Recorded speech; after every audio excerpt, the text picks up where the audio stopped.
오늘 우리가 읽은 18장 제일 중요한 말씀은 1절이라고 봅니다. 우리 1절 다시 한번 읽습니다. 그 후에 다윗이 블레셋 사람들을 쳐서 항복을 받고 블레셋 사람들의 손에서 가드와 그 동네를 빼앗고 아멘. 그 후에 그랬습니다. 어떤 시간을 얘기하는 것입니까? 그것은 17장 16절부터 27절까지 다윗이 감사 기도를 드린 이후에 다윗이 하나님 앞에 영광을 돌리면서 대화했던 바로 그 시점 이후에 무슨 의미입니까? 다윗 삶에 있어서 그 감사 기도, 하나님 앞에 올려드린 그 대화의 내용이 삶의 기준점이 되었다, 이런 의미를 담고 있는 것입니다. 16절부터 27절까지의 17장 말씀은요, 어제 말씀드렸듯이 나는 하나님의 종입니다. 비록 내가 이스라엘의 왕이 되었지만 하나님의 종이 분명합니다. 자기 정체성을 정확하게 가졌죠. 그래서 이 16절부터 27절까지 계속 주의 종이 왜 이렇게 말하고 있습니까? 일단 본인이 하고픈 것이 거부당했잖아요. 자기가 성전 짓고 싶어 했습니다. 근데 하나님은 짓지 말라 그랬어요. 거부당한 것도 때로는 은혜입니다. 내가 마음에 원하는 대로 하나님께서 다 허락하시면 그거 어떻게 되겠습니까? 하나님이 종이고 본인은 말은 안 하지만 주인격, 하나님이 신하인격, 본인은 왕인격이 되는 거죠. 근데 성전 짓는 것에 대하여서 거절을 당하고, 그래서 하나님 앞에 계속 주거니 받거니 소위 기도라 했지만 이거 대화 아닙니까? 그래서 친밀감을 더 확인하는 거죠. 그것이 가장 다윗의 삶에 있어서 중요한 것이라 말씀을 드렸습니다. 왜 다윗도 부족한 것이 없겠습니까? 근데 가장 힘들 때 내가 부족함이 없습니다. 그런 토로를 하지요. 그것이 시편 23편 1절 아닙니까? 여호와는 나의 목자시니 내게 부족함이 없습니다. 이게 무슨 고백입니까? 하나님이 내 왕이십니다. 내가 하나님의 종이므로 내 눈에 보이는 것이 부족하게 여겨진다 한들 사실은 합력해서 선을 이룬다. 로마서식으로 얘기하면 로마서 8장 18절 28절 이런 곳에 주옥 같은 귀한 말씀이 있지요. 왕이신 하나님께서 가장 좋은 것을 허락하시니까 나는 분명히 부족함이 없습니다. 왜? 하나님이 다 채워주시니까. 이렇게 자기 자신과 하나님에 대하여서 정확한 규정 이후에 어떤 삶을 살아가는가? 하나님께서 채워주시는 은혜의 삶을 산다. 이것이 1절의 내용 아닙니까? 지금 블레셋 사람들을 쳐서 항복을 받고 그랬습니다. 이 블레셋 사람들에 대해서 우리는 사무엘상 27장, 28장 이쪽에 쭉 보게 되면 어떤 내용이 있었는지를 알게 됩니다. 아둘람의 불을 알잖아요. 광야 약 10년 동안에 사울이 자신을 죽이려고 끝까지 쫓아올 때 제일 힘들었을 때가 아둘람 굴 때 아닙니까? 부모도 있고 처자식이 다 그곳에 있는데 이제 언제 죽을지 모르는 그 긴박감. 그래서 어떻게 합니까? 블레셋에 투항합니다. 당시의 블레셋은요 이스라엘의 원수 중에 최고 원수입니다. 제일 힘들게 했던 족속들 아닙니까?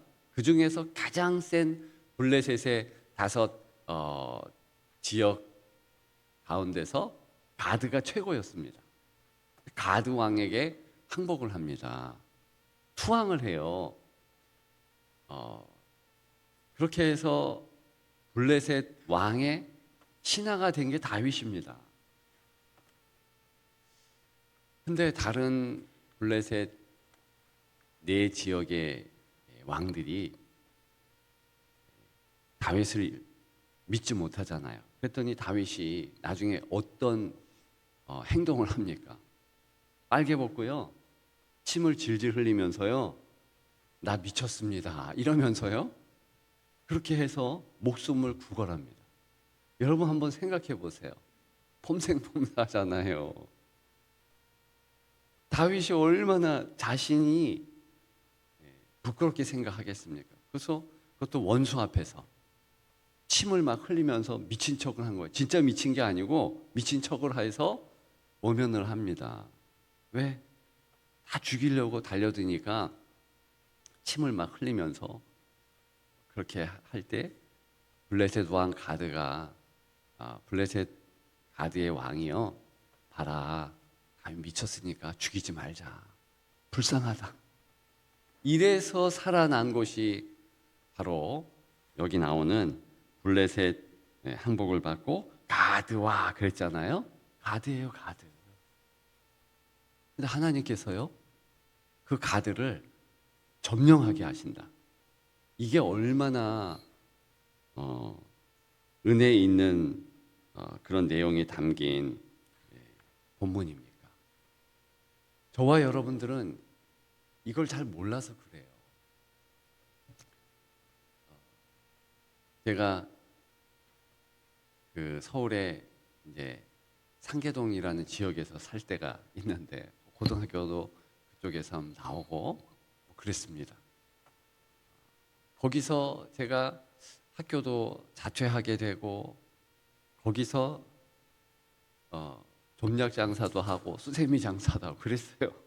근데 시간이 지나가지고 가장 힘들고 어려웠던 때인데, 이제 30대 막 되었을 때 전 동창회 같은데 안 가는데 한 번 정도 갔던 것 같아요. 초등학교 동창회.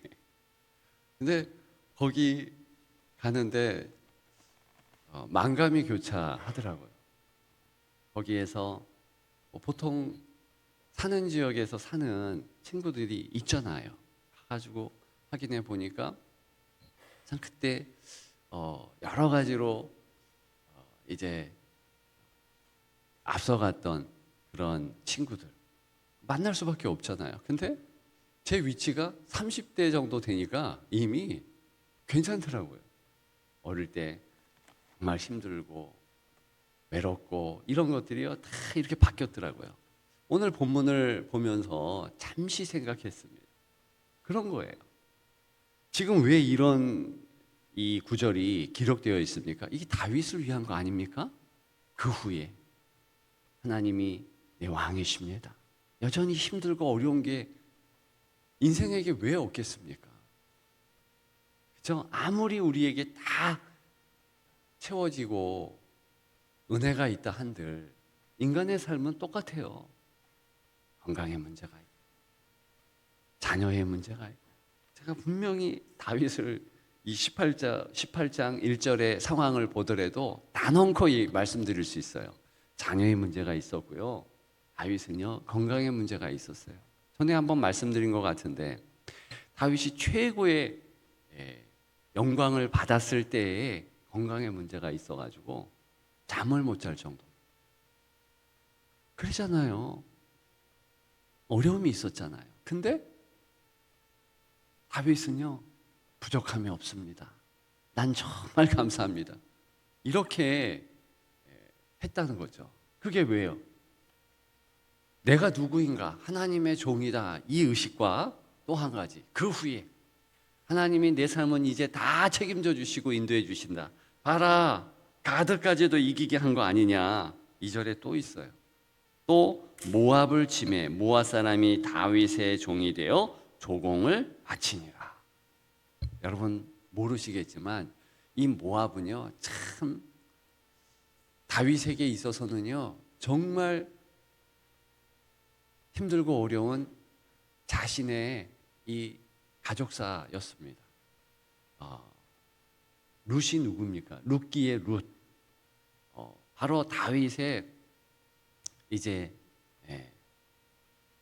몇 대 위에 어른이에요, 어른. 모압 여인 룻이 보아스를 만나서 이제 결혼을 하고 뭐 이러면서 그렇게 해서 유대 민족이 되고, 이게 이제 다윗의 왕가, 다윗이 이제 가계도에 정확하게 나옵니다. 그러니까 모압에 대하여서 마음을 다 두었었어요. 그래서 자기 부모를 사실은 모압에게 맡겼지요. 근데 이제 나중에 무슨 어려움이 있었냐면, 이 모압인들이 다윗의 부모를 죽였을 것이다. 이것이 이제 성경의 이 다윗 왕가에 대한 비참함의 내용으로 이렇게 나오는 거거든요. 그러면 여기 모압 사람이 다윗에게 있어서는 가족사의 비극이고 어려움이지만 또 그 어려움을 하나님께서 이렇게 정리해 주시잖아요. 조공을 바치니라. 그러면서 다윗의 하나님을 향한 마음을 확인해 볼 수 있습니다. 4절에 특별히 다윗이 그에게서 병거 1000대, 기병 7000명, 보병 2만 명을 빼앗고 다윗이 그 병거 100대의 말들만 남기고 그 외의 병거의 말은 다 발에 힘줄을 끊었더니. 왜 말의 힘줄을 끊습니까? 여기 지금 다윗이 전쟁해가지고요, 얼마나 지경이 넓혀졌는가. 여기 나오는 왕들의 이름이 있죠. 소바왕 하다데셀, 유브라데 강가. 이 유브라데가 지금의 이라크 지역이에요. 유브라데, 그 초승달 지대 있잖아요. 요즘에 이란과 전쟁하고 있잖아요. 근데 이스라엘이요, 얼마나 작냐면은요, 우리나라 지금 강원도만 합니다. 성지순례 가보면은요, 하루면 다 돌아요. 그냥 가려고 하면은 이렇게 표면적으로 가면은요, 그거 뭐 강원도 땅만한데, 근데 그 이스라엘이요, 지금도 이란이란 전쟁을 해요. 그 이란은요, 크기로 보면 어마어마합니다. 근데 그 나라랑 전쟁을 했는데, 지금 오늘 본문의 내용이 뭐냐면, 다윗에게 그 옛날 아브라함에게 약속했던 애굽 강가에서부터 유브라데 강까지 이미 다윗에게 허락했다는 거예요. 이게 놀라운 겁니다. 물론 나중에 그거를 다 점령할 수 없어서 이제 요단강을 기점으로 해서 그렇게 정리가 되지만, 다윗에게 있어서 아브라함의 복이 이루어졌다는 것을 오늘 본문이 이야기해주고 있는 겁니다. 뭘 우리에게 가르쳐 줍니까? 다윗은요, 하나님이 나를 지켜주신다. 하나님이 나를 지켜주심으로 나는 하나님만 붙잡겠다. 내 육신적인 것 그거 다 내려놓고 하나님 의지하겠다. 그 상징이 뭐냐면 이 말의 힘줄을 끄는 겁니다.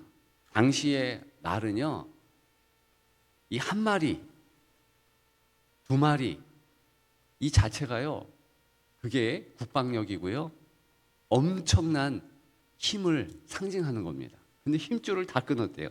100마리 외에는 다 끊었다. 이 100마리 정도면은 최소. 그죠? 이게 지금 뭘 상징합니까? 하나님이 내 힘 되신다. 이 신앙의 고백을 상징하는 거예요. 신명기 17장 17절부터 19절 보게 되면은요, 이미 광야 시대에 모세를 통해서 가나안 땅의 왕이 되는 왕들은 이렇게 해야 된다라는 지침이 있었어요. 그게 뭐냐면 제가 읽어드릴게요. 17절부터 19절까지. 왕에게 그에게 아내를 많이 두어 그의 마음이 미혹되게 하지 말 것이며, 이것은 쾌락에 마음 두지 말라 이런 뜻이죠. 은금을 많이 쌓아두지 말 것이니라. 16절에 보면 그는 병마를 많이 두지 말 것이며 병마를 많이 얻으려고 그 백성을 애굽으로 돌아가게 하지 말 것이니, 이렇게 나오고 있습니다. 그렇죠? 그러면서 대신에 18절에 그가 왕위에 오르거든 이 율법서의 등사본을 레위 사람 제사장 앞에서 책을 기록하여 평생에 자기 옆에 두고 읽어 그의 하나님 여호와 경외하기를 배우며 이 율법의 모든 말과 이 규례를 지켜 행할 것이라. 자, 오늘 본문에서 다윗은 바로 신명기서 17장에 나오고 있는 왕의 규례대로 행하려고 마음을 다했다. 이것이 오늘 본문에 나오는 4절, 다윗이 병거의 말 다 말의 힘줄을 끊었더니, 이 내용입니다. 그랬더니 하나님이 어떻게 하세요? 유브라데까지 그 지경을 넓게 하셨다는 거예요. 우리가 야베스의 기도 기억하시죠? 역대상 4장 10절 그곳에 있는 거 아닙니까? 야베스가 내 지경을 넓게 하옵소서 기도를 했습니다. 우리도 그렇게 구하자고요. 그러려면 다윗의 행동이 우리에게 필요합니다. 진짜 축복받는 것은요, 이 내게 육신적으로 하나님이 허락하신 거 그거 카운트하는 게 아니에요. 내가 몇 평에서 살고 어떤 자동차를 몰고 어떤 것을 주어졌고 이거 하는 게 아니고, 하나님께서 나를 얼마나 약속의 말씀으로 내 윗대에 주셨던 그 약속이 내게 이루어졌는가, 그거 카운터 해보는 겁니다. 그래서 말의 힘줄을 끊고 하나님의 말씀을 가까이 두잖아요. 등사본을 옆에 두어, 이게 다윗이 하나님의 말씀을 옆에 두고서 계속 하나님의 약속의 말씀이 내게 이루어졌다, 이 차원에서 하나하나 셈하면서 그렇게 하나님 앞에서 승리해갔다는 거 아닙니까? 그랬더니 나머지는 다 괜찮았더라. 사실은 이 평가가 지금 역대기서의 하나님의 사람들의 표본이 되는 평가인 거예요. 우리 어떻게 살겠습니까? 우리 육신에 뭐 하나님이 채워주셨으면 그거 감사하고, 그것 때문에 교만해야 하지 마십시다. 이상하게 성도들은요, 하나님이 주신 축복이요, 그게 이제 덫이 되는 거예요. 그것 때문에 더 누리려고 그러다가 어려움을 당하는 겁니다.